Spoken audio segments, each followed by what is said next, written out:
গত এপিসোডে আমরা বুটস্ট্র্যাপের ক্যারোজাল সম্পর্কে বিস্তারিত দেখছিলাম এবং বুটস্ট্র্যাপের ক্যারোজালকে আমরা ইউজ করে আমাদের একটা কাস্টম স্লাইডার তৈরি করছিলাম, যেরকমটা সিঙ্গেল প্রোডাক্ট পেজে থাকে।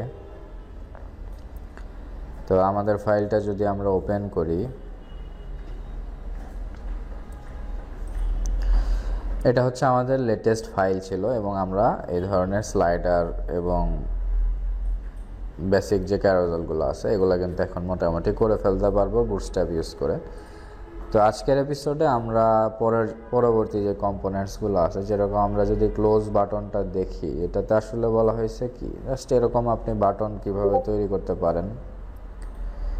তো এরকম বেসিক বাটন আমরা কিভাবে তৈরি করতে পারি, আমরা জাস্ট বিটিএন ক্লোজ যদি ইউজ করি তাহলে এরকম একটা বাটন চলে আসবে। আসলে আলটিমেটলি এটার বিফোরে একটা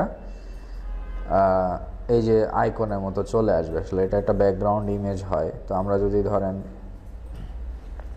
আমাদের প্রজেক্টসে এটা ইউজ করি, সাপোজ এরিয়া লেভেল ক্লোজ, এটা তো দরকার নাই, এটা আননেসেসারি। এবং বাটন টাইপ বাটন, এটাও যদি আপনার দরকার হয় কখনো, যদি সাবমিট বাটন থাকে ফর্মের ভিতরে, তাহলে এটা আপনাকে ইউজ করা লাগবে।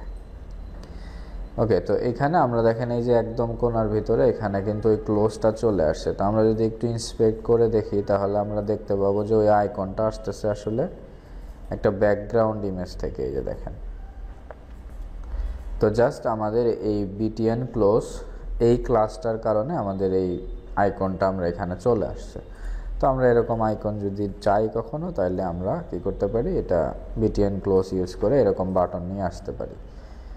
ওকে, এর মধ্যে কিছু ভ্যারিয়েন্ট আছে। আপনি যদি ডার্ক থিম বা কালো থিমের মধ্যে নিয়ে আসতে চান, তাহলে একটা প্যারেন্ট ডিভ নিয়ে আপনি just data BS theme equal to dark দিয়ে দিতে হবে, এই আর কি। তো ডাটা বিএস থিম ডার্ক দিলে আপনার হচ্ছে ব্যাকগ্রাউন্ডটা কালো হয়ে যাবে। ওকে, তো এরপরে হচ্ছে আমরা দেখবো হচ্ছে কোলাপস। তো কোলাপস আমরা অলরেডি দেখছি অ্যাকর্ডিয়নে, বিস্তারিতভাবে আমরা আলোচনা করছি কোলাপস কী কাজ করে। একবার ক্লিক করলে ওপেন হয়, আবার ক্লিক করলে বন্ধ হয়ে যায়। তো দেখেন এই যে এরকম আর কি। তো এটা তো আমরা অলরেডি কিন্তু করে আসছি। তো এখানে দুইটা ভ্যারিয়েশন আছে, একটা আপনি চাইলে অ্যাঙ্কর ট্যাগ দিয়ে করতে পারেন, আপনি চাইলে বাটন ট্যাগ দিয়েও করতে পারেন। তো এখানে যে ভ্যারিয়েশনটা আছে দেখেন, এটা হচ্ছে অ্যাঙ্কর ট্যাগ দিয়ে করা। আমরা বলছিলাম অ্যাঙ্কর ট্যাগ দিলে ডাটা বিএস টার্গেট যেটা কোলাপস, এই জিনিসটা লাগে না। এই জিনিসটা হয় হচ্ছে আরইএফ এর ভিতরে, এবং আপনার যে আইটেমটা কোলাপস হচ্ছে সেটা থাকবে হলো এরকম। তো এটার বেসিক মার্কআপ আমরা অলরেডি জানি কিভাবে করতে হয়। তো আমরা যদি ধরেন এখানে করতে চাই, যে এটা তো বিটিএন প্রাইমারি দেওয়া হয়েছে ডিজাইনটা পাওয়ার জন্য, আমরা এই ধরনের বাটন যদি করতে চাই, সাপোজ মনে করেন একটা সেকশন আমরা এখানে কল করলাম, আচ্ছা আমাদের কি সাপোজ টগল সেকশন আমরা নাম দিয়ে দিলাম আর কি, যে কোনো কিছু নাম দেওয়া যেতে পারে। তো এইখানে আমরা কি করব, একটা বাটন বা অ্যাঙ্কর ট্যাগ রাখলাম মনে করেন। তো এখানে আমরা বিটিএন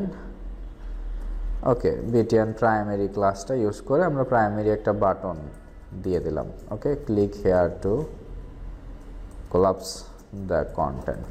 এখানে জাস্ট আমরা একটা বাটনের মধ্যে আমরা কি করলাম, এই যে বাটন, হ্যাঁ। তো আমাদের ডিসপ্লেটা মনে হয় অনেক ছোট, জুম আউট করা আছে, তো আমরা এটাকে জুম ইন করি।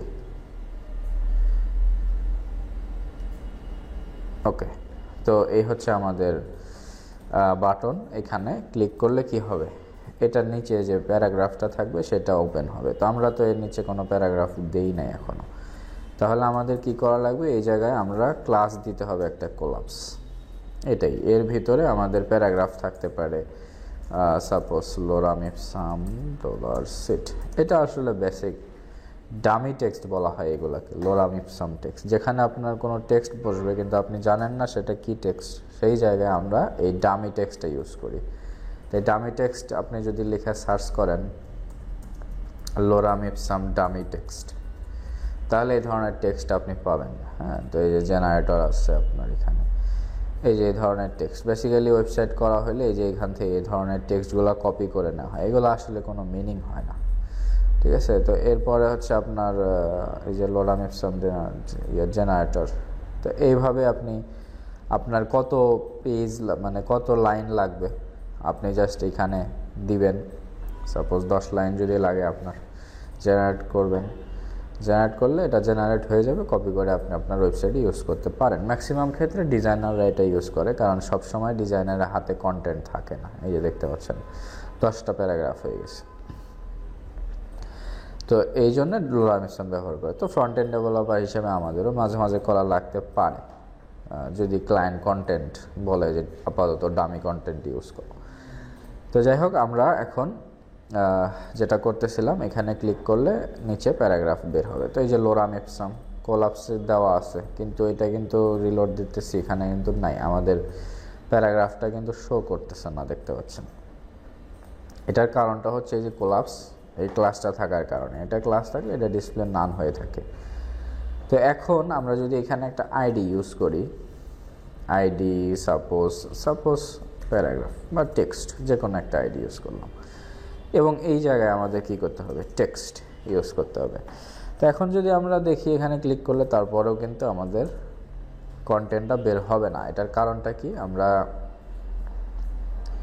কারণটা হচ্ছে যে এইখানে আমরা এটা তো দিলাম টার্গেট, ডাটাবিএস টার্গেট, এটা এই টেক্সটের ওপেন হবে এটা, কিন্তু ডাটাবিএস টগল নামে একটা ফাংশন আছে, মানে ওইটা আমাদের ডিক্লেয়ার করতে হবে। কিন্তু ডাটাবিএস টগল করলে কি হবে, কোলাপস। এটা আমরা অ্যাকর্ডিয়নে দেখছি আসলে কিভাবে কাজ করে। তো এটা দেওয়ার পরে আমরা তারপরেও যদি কাজ না করে, আমাদের ডিবাগিং করতে হবে যে আসলে কি মিস করছি আমরা। দেখতে পাচ্ছেন এখানে কিন্তু এখন ঠিকঠাক মতো কাজ করছে। তো এই হচ্ছে মানে ব্যাপার আর কি। তো আমরা চাইলে এই ধরনের ডিজাইন করে ফেলতে পারি। এখন আপনি যদি এক্স্যাক্ট এই সেম ডিজাইনগুলো চান, আপনি এটা কপি করে নিয়ে যেতে পারেন এবং নিয়ে যেয়ে আননেসেসারি ক্লাসগুলো রিমুভ করে ফেলতে পারেন। এই যে এখানে কোলাপস, তারপরে এই যে কার্ড বডি, হ্যাঁ, কার্ড বডি দিলে আপনার এই যে এটা বর্ডার হয়ে গেল, একটু স্পেসিং দিয়ে প্যাডিং হয়ে, এরকম হয়ে গেল আর কি। তো এইভাবে আমরা কি করতে পারি, কোলাপস ইউজ করতে পারি। তারপরে দেখেন হরাইজন্টালি যদি আপনার কোলাপসটা করতে চান, তো সেক্ষেত্রে আপনি এটা ইউজ করতে পারেন। তো এটা করার জন্য আপনাকে কি করতে হবে, জাস্ট কোলাপস হরাইজন্টাল এই ক্লাসটা অ্যাড করে দিতে হবে, এর বাইরে আর কিছু করতে হবে না। কোলাপস হরাইজন্টাল এটা যদি করার পরে দেখবেন যে এখানে ক্লিক করলে এরকম হয়ে যাচ্ছে। আচ্ছা, তো এরপরে হচ্ছে আপনার পরবর্তী যেটা আইটেম আছে এখানে দেখতে পারেন, মানে ব্যাপারটা হচ্ছে আমরা অ্যাকর্ডিয়নে দেখছিলাম, কিন্তু অলরেডি তো অ্যাকর্ডিয়ন আর কোলাপসে এইগুলো মানে কাছাকাছি জিনিস, এগুলো আপনারা একটু রিসার্চ করে প্র্যাকটিস করবেন। এখানে জাস্ট আমরা তো অলরেডি জানি ফাংশনালিটিটা কীভাবে কাজ করে। তো এর পরবর্তীতে যেটা আছে সেটা হচ্ছে ড্রপ ডাউন। আমরা ড্রপ ডাউন নিয়ে একটু বিস্তারিত আলোচনা করব। তো ড্রপ ডাউনে আমাদের অনেক কিছু মোটামুটি অনেক কাজে লাগবে। তো ড্রপ ডাউন আসলে কোথায় কাজে লাগবে, কিভাবে করা যায়, এবং এই জিনিসটা কিভাবে সিম্পলিফাই করা যায়, আমরা এটা নেক্সট এপিসোডে দেখব।